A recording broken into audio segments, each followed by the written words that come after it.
Hi and Assalamualaikum Puan Zakia. Today, me and my partner are going to do a presentations and the company that we have chosen is Panasonic.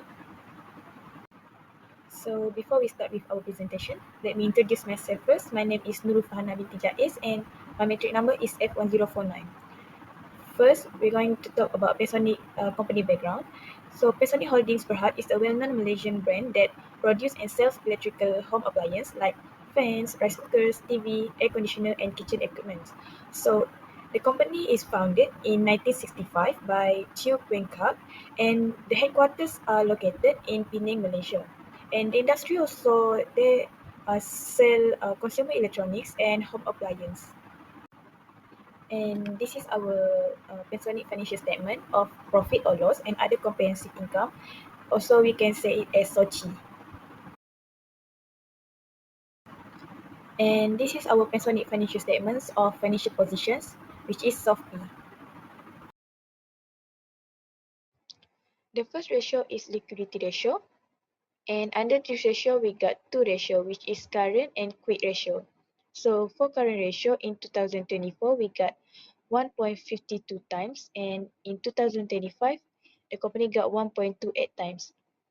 For quick ratio, the company got 0.94 times in 2024, and in 2035 they got 0.71 times.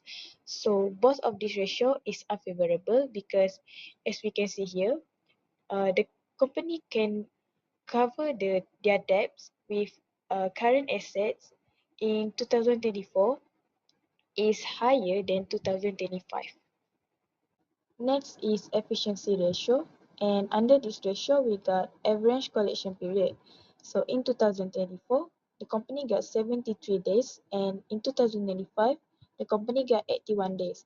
It is unfavorable because as we can see here, the company can get their debt in 2034 in a shorter time than in current year, which is 2025.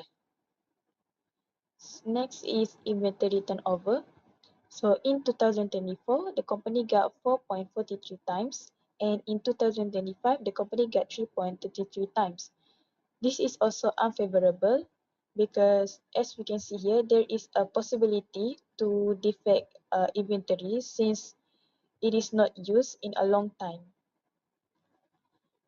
But for fixed asset turnover in 2024, we got 2.64 times, and in 2025, the company got 2.80 times.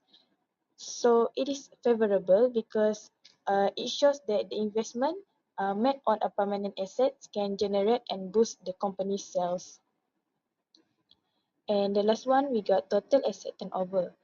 Here we can see that in 2024, the company got 1.14 times, and in 2025, the company got 1.09 times. It is unfavorable because it shows that the company used too much investment on fixed asset compared to their sales. Hi, I'm Siti Ainul and my matrix number is F1045. Now I will explain the leverage ratio of the company for 2044 and 2045. First, the debt ratio increased from 0.46 times in 2044 to 0.54 times in 2025. This means the company is using more debt to finance its asset. This is considered unfavorable because higher debt increase financial risk.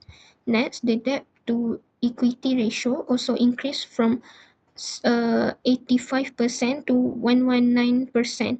This shows that the company relies more on debt than equity in 2025. This situation is unfavorable as it indicates higher financial leverage and risk.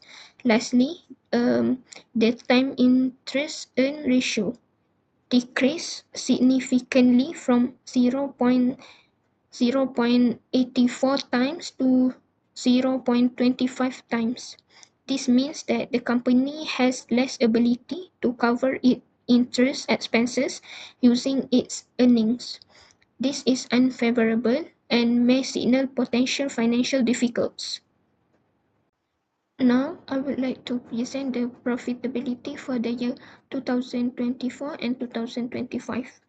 Um, Gross profit in 2024, the gross profit margin was 50.85%, and in 2025, it increased slightly to 16.31%. This is considered favorable because it showed that the company was able to generate slightly more gross profit from its sales compared to the previous year. Next, operational profit margin. In 2025, operational profit margin was 1.05%. However, in 2025, it dropped significantly to 0.28%. This is unfavorable because it indicates that the company operating activities become less efficient in generating profit. This may be due to high operating expenses or weaker cost control during the year. The third ratio is net profit margin. In 2024, the net profit margin was 4.39%. In 2025, it decreased sharply to 1.13%. This is unfavorable because it means the company earned much lower net profit from its sales after taking into all expenses, including operating costs, interest, and taxes. Next, for return on investment, in 2024, the ratio was 5.02%. In 2025, it fell to 1.23%. This is unfavorable because it shows that the company generated lower returns from its total asset in the later year. In other words, the assets were not used as effectively to produce profit. For return on equity, the ratio was 9.28% in 2024. Then in 2025, it decreased to 2.70%. This is also unfavorable because it means that the company provide lower returns to its shareholder compared to the previous year. In conclusion, both return on investment and return on equity declined in 2025. This indicates weaker efficiency in using both total asset and shareholders' equity to generate profit. Therefore, it can be concluded that the company's profitability performance has deteriorated in 2025 compared to 2024. So this is our financial performance analysis in 2034 and 2035.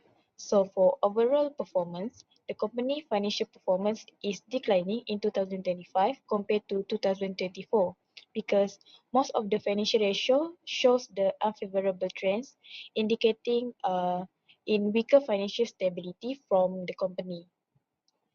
In liquidity ratio, as we can see here, for both the current ratio and quick ratio is decreasing, and it shows that it reduced the ability to meet the short-term obligations.